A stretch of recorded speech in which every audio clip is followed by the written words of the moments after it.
maybe this time, meron na nga ba talagang bagong Aldab?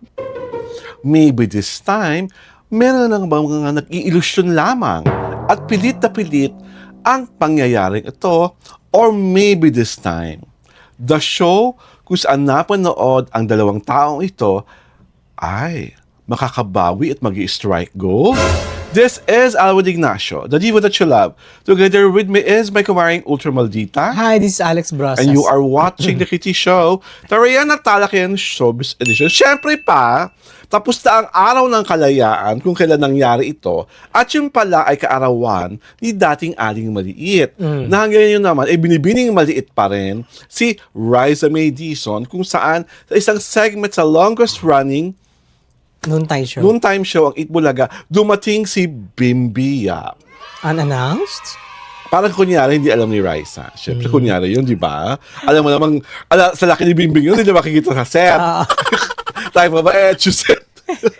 Malay mo, tawag dito, huli na dumating si Bembe. Si Bimbi. But so what happened was, when Bimbi entered, pinakanta muna siya. So it's on cue. Oh, yeah, on cue. Kasi, nakita ko, there's a video wherein, pero alam mo, ang galang nung bata. In this video, he was jumping up and down. So he was trying to calm his nerves. So he was about to walk. Sabi talaga, makikiraan po. So, ay, ang bait naman ng bata. Maganda ta ng mga breeding niya. Maganda po pamalaki sa kanya ni Chris Aquino. Christine Berla. There's no doubt about it. Pumasok na. Na-shock ako when he was singing Maybe This Time. In fairness, tama ang tono. Oo. Diba? At saka memorize ang lines. Memorize ang lines. I'm sure, pero I'm sure may teleprompter pa din yun. Diba? Alam mo naman sa TV. Pero nabigla ako, ang laki-laki niya na pala. Kasi the last time I remember him, or pag nakikita ko siya sa video stick, kasi parang ang liit niya lang bata. Kasi kaya na-realize na pagkalaki-laki niya talaga. Kasi, Diyos ko, all ka naman. Di mga pictures hindi nila niya kasi sa Aquino eh. Nakita mo lalong malaki siya kasi si Raisa. Maliit. Parang bewang parang lang. hanggang bewang Hindi niya naman. lang. Diba? Ganun kaliit si Raisa. Tapos, nalaloka ako. Yung pag ginagano niya sa ulo si Raisa, di ba yung kusyopo, yung hinahaplos niya. Parang yung paghaplos niya, parang hinihiklat niyang ganun si Raisa. Kasi Raisa, nabibigla. But, naloka ako sa audience. Grabe yung hiyawan. Grabe yung kilig. Anong reaction mo? Tapos, ang lakas ng dami nanood sa online. What, sa tingin mo, bakit natuwa ang mga tao sa reunion na to ni James Shep Jr. at ni Riza May? Because that's the first time that they are seeing Bimbi as a singer. Okay. First time nila na marinig na First time natin marinig lahat. Oo, lahat na he can sing pala. Oo. Although there was a recording, there was a video na lumabas sa, I don't know kung TikTok ba yon or Facebook, where Bimbi was rehearsing a song pero Tagalog. Okay. 'Di ba? So ibig sabihin, he took up voice lessons, 'di ba? So hindi siya yung karakarakang 'di ba? Oo, sinalang without the Ibig sabihin, napaghandaan kahit papaano. But people realize na this guy is a rising matinee idol. Yes! Perfect! 'Di ba? Perfect. May height, chinito, may breeding, mayaman. ang ganda diba? manamit. Oo, neat, 'di ba? The polo. Decente. Take note, naka-pink na polo dahil. Oo. Na hindi lahat afford na yun. Hindi lahat carry. Makikerry yun, di ba? And he carried it so well. Oo, for somebody who's coming out on television for the first time, I think, in recent years, di ba? Oo. At a noontime variety show. Kumbaga, impressive. Pink. Pero sa kanya, ang linis. Ang linis. Di ba? Para sa kanya, wow. Sabi nga diba? sabi nga nung araw ni Mark Anthony Fernandez, kasi favorite niya rin ng pink, real men wear pink. Yun ang motto ni Mark Anthony Fernandez. Tsaka kasi, this is the first time that the audiences saw Bimbi as a more mature performer. Saka kita mo may kulit.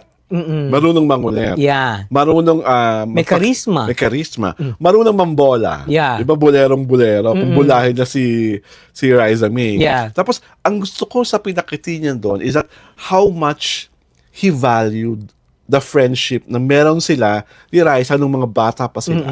Hanggang paglaki na nawala ng contact, nanghihinayang siya, na gusto niya ma-rekindle yung ties nila as friends. Doon ako natuwa eh. Kasi alam naman natin eklatera ng taon yung kung hindi mo magiging kami, ako yung magiging nung kasal ni Raisa. Diyos ko, Bims. Ang galing-galing mo.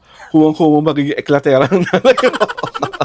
Or, pero di ba, tapos yung mga, kinikilig, yung mga Yeah. ganun. Ang galing niyang maglaro na. The banter is very unique Oo. and ano. Si Raisa nga parang na-overwhelm. Hindi kasi si Raisa, parang she did not see it coming. Oo, she was so surprised na Oo, gano'n. na gano'n ang mangyari sa birthday celebration At niya. tapos yung mga lines pa ni Bimbi were delivered so spontaneously and so At saka sincerely. hindi scripted. Oo. Diba, spontaneous, Oo. sincere.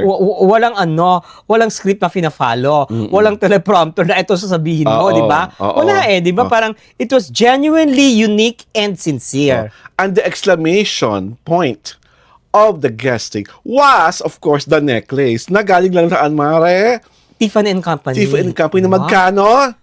90,000, Oh! 60,000. Kaya mo yun, My Raisa God. May. Halika nga rito. Ay! Mag-aantanda ako sa'yo. Ay! Ikaw na ata ngayon ng pamantayan ng kagandahan. Oo. Niregalo ka ng Tiffany and Company worth 60,000 pesos. Diba?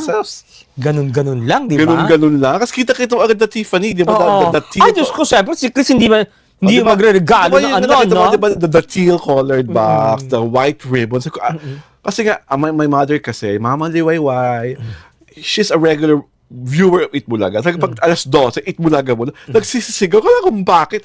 Alvin, ba't hindi ka? Yung pala si Bimbi. Tapos nakita niya nga yung box. Mama ko, ay, Tiffany! Oo. Wow, sabi ko, I just hope, kung ito, pag-aaralan ng Itbulaga, pwede na lang gawin na kahit once a month, bagay special guest co-host, si Bimb. Oo. Yung parang following dati ng Alda, Oo. no? Parang gano'n. Oo. Maybe they can, they can cock some gimmick na medyo romantic yung dalawa, di ba? Pero gawin once a month, wag weekly. Saka wag madali. At saka, para makita yung versatility ni Bim, mag-host, magkanta, Yeah. mag-dance, sila ni Raisa. Ang daming possibilities eh. Oo. And I'm so sure knowing how alam ng Itbulaga ngayon ganyan, di ba? Dati nagkatinginan lang yung Alden at Amen, di ba? Nagawa na lang ng kwento. Ito, kitang-kita mo sa studio. Di ba may mga beauty queen candidates pang guests na ang hiyawan, ang kilig. Doon ako nagtataka, saan galing yung kilig? Bakit ay kinikilig na lahat? It's because they come from different Backgrounds. Yes, di ba? yes. Yung isa, super social. Ultra. Yung isa, di ba? Ultra alta talaga si Bimbi. Oo, di ba? Yung isa naman, parang middle class. Oo. O, di ba? Yung gano'n. Yung isa, super tangkad. Yung isa Oo. naman, hindi naman katangkaran. Binibining di ba? maliit. Oo. And, tawag dito, kasi the chemistry works because they are of disparate personalities. Yes, yes. Di ba? Ganda na observation mo yan. They are of disparate personalities and they are physically hindi nga magkatugma. Oo. 'Di ba? Parang Yung ganon. there's an oddity about them, pero because they're so odd together, it makes more exciting possibilities. Tsaka it makes the audiences believe in fairy tales. Yes. Kasi parang ay yung aling maliit, pwede pala kay kay Bimbing malaki. It's really like langit ka, lupa ako. Oo. Diba? Trope, Oo, diba? parang, kasi it doesn't come, in handy na may ganung, parang, wala pang ganyan. love So, team, totoo diba? lang, wala Diba? pang ganyan. Wala pang ganyan eh. Actually, Diba? it talaga is striking gold kung gagamitin talaga Kung nila papayag yan. si Chris na maging regular si Oh, bakit naman hindi? Diba? I'm sure gusto niya yan. Oo. Tawag dito, parang siguro, I think, Itbulaga and Chris Aquino are testing the waters. Yes. Oo. Kasi, tingnan nga natin kung anong magiging nito. As such, patok. Super patok. diba? Diba? Oh, that's the yun yung starting point na which Itbulaga can bank on. Diba? Later on. Later on. And later on, it will be wonderful nga. Yung once a month. Nato si Bimbi. At saka hindi, parang parang training ground din ni Bimbi yung para maipakita yung kanta niya. Oo, yung kanta niya. Yung kanta siya, di ba? Hosting siya. Di ba? Saka it's also a good atmosphere for him. Para mas lalong mapalapit sa masa. Kasi Itbulaga is very masa. Oo. Di ba? Tsaka hindi Kasi si Bimbi is the cutest guy who can make do with the taglish ano. Yeah. 'Di ba? Yun yung hindi pilit, hindi pilit. ano, 'di ba? It's natural, 'di ba? Hindi put on. Oo, hindi put on, hindi make believe, hindi ano, 'di ba? Kasi siya lang yun, 'di ba? Ano yung sinabi niya doon? I forgot na eh. I'm not going to make gaya. Oo, 'di ba yung mga Oo, yung mga Di ba? ganon. Kasi there was no other guy who can speak like that. Oo. 'Di ba? Only Bimbi can do that. Yeah. So, to Eat Bulaga, we look forward to the day na talagang bibigyan ng segment si Bimbi Yap at si Raisa May Dizon. This is Alwin Ignacio, the diva that you love.